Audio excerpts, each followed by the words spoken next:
I'm Deborah Gartenstein with Quirky Gourmet. Today I'm going to show you how to make an orzo and pepper salad. Now, orzo is a variety of pasta that looks like large grains of rice. I like to call it rice under a microscope. And it's a great pasta to use in pasta salads. It has plenty of surface area, so it soaks up lots of flavor.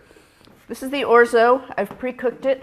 When you cook orzo, you want to stir it almost constantly because it has so much surface area because the pieces are so small that it's more likely to stick together and it's more likely to stick to the bottom of the pot than many other varieties of pasta.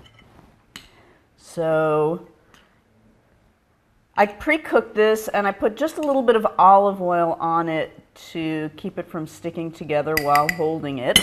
I'm going to add just a little bit of diced red pepper. It gives it some great color.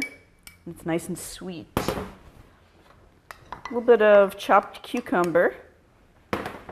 Some chopped parsley.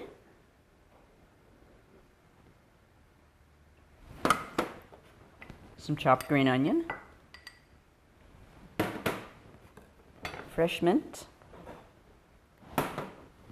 Lemon juice. Olive oil.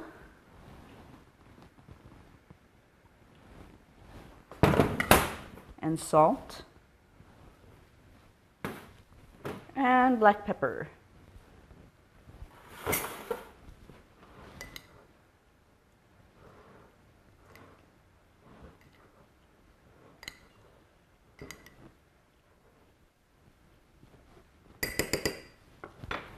And there you have an orzo and pepper salad.